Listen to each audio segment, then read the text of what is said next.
என்னை மதுரைக்கு வரவழைத்தது முருகன். அந்த வெற்றிவேல் முருகனுக்கு என்னை வளர்த்தது முருகன். அந்த வீரவேல் முருகனுக்கு எனக்கு துணிச்சல் தந்தது முருகன். அந்த சுரவேல் முருகனுக்கு மதுரைக்கும் முருகனுக்கும் நெருக்கம் அதிகம். முருகனின் முதல் அறுபடை வீடும் கடைசி அறுபடை வீடும் மதுரையில் தான் உள்ளன. மதுரை என்பது மீனாட்சி அம்மன் பட்டினம். மீனாட்சி அம்மன் தாய் பார்வதியின் அம்சம். எனவே முருகனின் தாயாரும் மதுரையில் தான் உள்ளார்.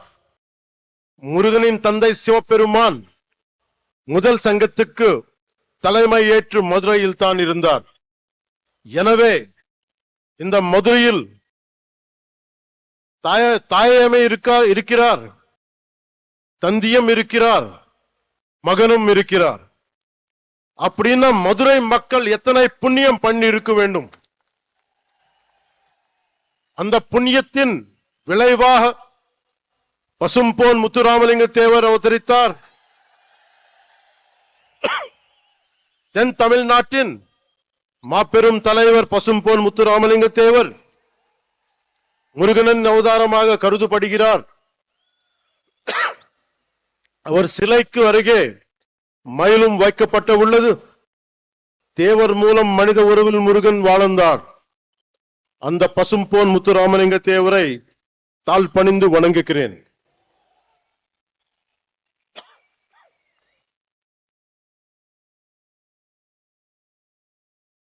இப்போது மதுரையில் நடத்த ஒரு நிகழ்வை சொல்ல போகிறேன்.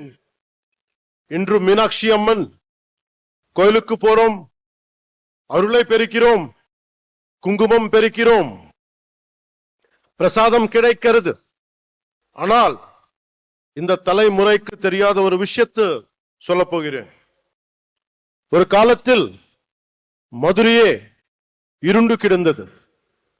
நமக்கு ஒளி கொடுக்கும் மீனாட்சி அம்மன் கோயிலில் ஒளி இல்லை. நமக்கு சிந்தூர் கொடுக்கும் மீனாட்சி அம்மன் கோயிலில் சிந்தூர் கொடுக்க ஆள் இல்லை. எந்த ஒளிப்பாடும் இல்லை. கோயில் நொறுங்கி போய் இருந்தது. ஏன் தெரியுமா? 14ஆம் நூற்றாண்டு தொடக்கத்தில் மதுரையை மாலிக் கஃபூர் லூட் பண்ணினான். அதன் பிறகு 60 வருஷங்களுக்கு மீனாட்சி அம்மன் கோவிலில் விளக்கு இல்லை. மீனாட்சி அம்மன் கோயில் மூடப்பட்டிருந்தது.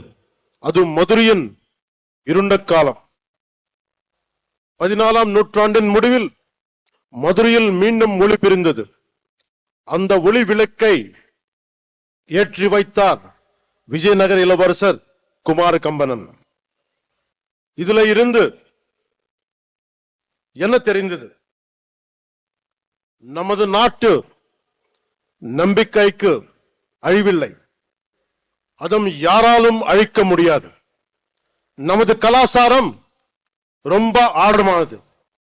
நம்மை அசைக்க யாராலும் முடியாது. கன்னியாகுமரியில் இருந்து காஷ்மீர் வரை நமது அறம் ஆழமாக இருந்தது. அது இன்றும் ஆழமாக இருக்கிறது, இனியும் ஆழமாக இருக்கும். இதுதான் இந்த தெய்வீக பூமியின் பலம். முருகனின் வடிவத்தில் நமது அறம் தொடர்ந்து தலைக்கிறது. அறம் என்பது என்ன? உலகை தீமை சூழும் போது அதை அறுப்பது அறம். எல்லோரையும் சமமாக பார்ப்பது அறம். தீவர்களை செய்வது அறம். தீவர்களை வதம் செய்வது அறம். அதன் பெயரே புரட்சி. அது செய்பவரே புரட்சி தலைவர். எனவே உலகின் முதல் புரட்சி தலைவர் முருகன் பெருமாள்.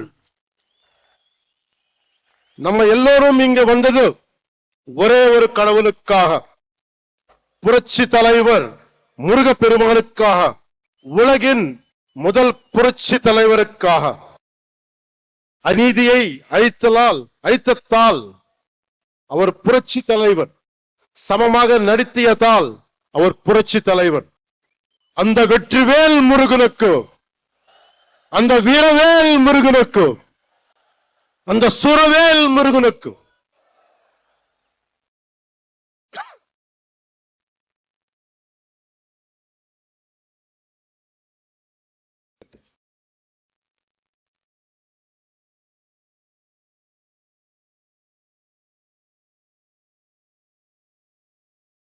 கட்சி தலைவர் கேட்கிறார்,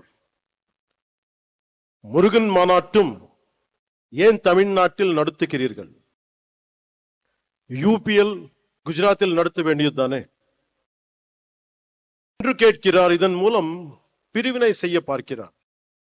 இது போல் சில கேட்கிறார்கள். இன்று முருகை நோக்கி கேட்கிறார்கள், நாளை சிவபெருமானை பார்த்து கேட்கலாம், அம்மனை பார்த்து கேட்கலாம்.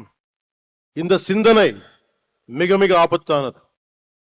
அதை பற்றி சொல்கிறேன். இந்த சிந்தனை ரொம்ப காலமா இருந்தது. அதை பற்றி சொல்கிறேன். நான் 14வது வயதில் சபரிமலைக்கு போனவன். தைப்பூசத்துக்கு திருத்தணிக்கு போவதை பார்த்தவன். நான் சென்னை மயிலாப்பூர் படித்த போது நெற்றியல் பட்டையுடன் ஸ்கூலுக்கு போனவன். சிறிது காலத்திலே மாற்றம் தெரிந்தது. அடுத்த 10 ஆண்டுகளில் நெற்றியல் விபூதி பூசுவதை கேள்வி கேட்டார்கள். எனவே என் 14வது வயதிலேயே இந்த விதமான கேள்விகளை எதிர்கொண்டவன். எல்லோருக்கும் இந்த எக்ஸ்பீரியன்ஸ் இருக்கும். அதை நாம் பெருத்துப்படுத்தவில்லை. காரணம், நம் இந்துக்கள் செக்குலரிஸ்ட். கிறிஸ்தவராக இருக்கலாம், ஒரு முஸ்லிமாக இருக்கலாம்.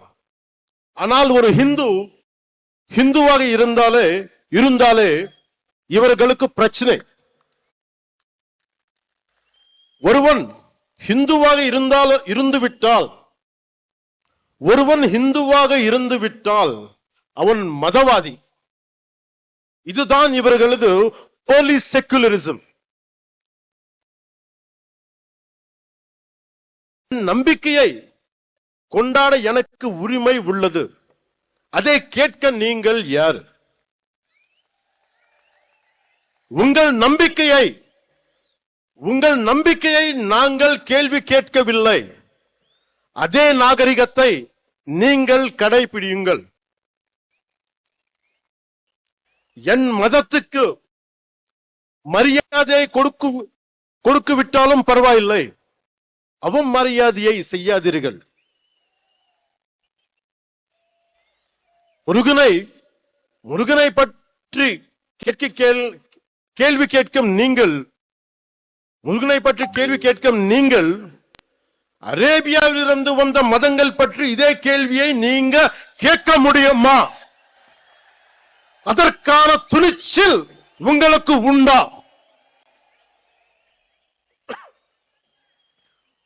அதனால சொல்ற, சீண்டி பார்க்காதீர்கள்.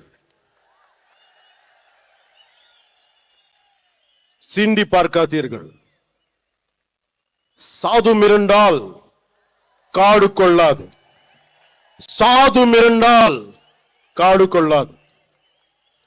సజ్జనుడికి కోపం వస్తే, సహనంతో ఉన్నవాడి కోపం వస్తే వాడిని ఆపటం ఎవరి తరం కాదు.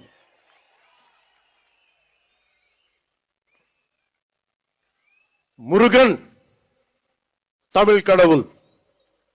ஆனால் அவர் எல்லா இடத்திலும் பறந்து இருக்கிறார். வட இந்தியாவில் கார்த்திகேயராக, ஆந்திராவிலும் கர்நாடகத்திலும் சுப்பிரமணியராக, தமிழ்நாட்டில் முருகராக இருக்கிறார்.